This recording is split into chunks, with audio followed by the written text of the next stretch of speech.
കർണാടകയിലെ ഉടുപ്പി ജില്ലയിൽ മാൽപ്പ തീരത്ത് നിന്ന് കുറച്ച് അകലെയായി അറബിക്കടലിൽ പരന്നുകിടക്കുന്ന പ്രകൃതിയുടെ അപൂർവ അത്ഭുതമാണ് സെന്റ് മേരീസ് ദ്വീപ്. ഏകദേശം 60 ദശലക്ഷം വർഷങ്ങൾക്ക് മുമ്പ് അഗ്നിപർവ്വത പ്രവർത്തനങ്ങളുടെ ഫലമായി ലാവ തണുത്തുറഞ്ഞുണ്ടായ ഹെക്സാഗണൽ ബസാൾട്ട് ശിലാസ്തംഭങ്ങളാണ് ഈ ദ്വീപിന്റെ ഏറ്റവും വലിയ സവിശേഷത. ചെത്തിമിനുക്കിയെടുത്ത തൂണുകൾ പോലെ തോന്നിക്കുന്ന ഈ ശില്പങ്ങൾ പ്രകൃതിയുടെ കൃത്യതയാർന്ന ജ്യാമിതീയ കലയാണ്. ഇന്ത്യയിലെ 34 ദേശീയ ഭൗമസ്മാരകങ്ങളിൽ ഒന്നായി ഈ ദ്വീപിനെ അടയാളപ്പെടുത്തിയിരിക്കുന്നു.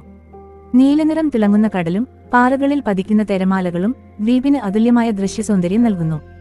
ശുഭ്രമായ തീരവും ശാന്തമായ അന്തരീക്ഷവും ഫോട്ടോഗ്രാഫർമാർക്കും പ്രകൃതിസ്നേഹികൾക്കും ഈ ദ്വീപിനെ പ്രിയപ്പെട്ടതാക്കുന്നു. പോർച്ചുഗീസ് നാവികനായ വാസ്കോ ഡ ഗാമയാണ് ഇന്ത്യയിലേക്കുള്ള യാത്രക്കിടയിൽ ഈ ദ്വീപിൽ ഇറങ്ങി മറിയത്തോടുള്ള ആദരസൂചകമായി സെന്റ് മേരീസ് ദ്വീപ് എന്ന പേര് നൽകിയതെന്ന് പറയുന്നു. ഇതിനു മുൻപ് പ്രാദേശികമായി ഈ ദ്വീപ് തോൺസെപ്പർ എന്നും അറിയപ്പെട്ടിരുന്നു. തോൺസൈ ഗ്രാമത്തിലെ പാറക്കൂട്ടം എന്നാണ് ഈ പേരിന് അർത്ഥം. പ്രകൃതിയുടെ കാലാതീത ശില്പകല നേരിൽ അനുഭവിക്കണമെന്ന ആഗ്രഹമുള്ളവർക്ക് സെന്റ് മേരീസ് ദ്വീപ് ഒരിക്കലും മറക്കാനാവാത്ത യാത്രാനുഭവമായിരിക്കും.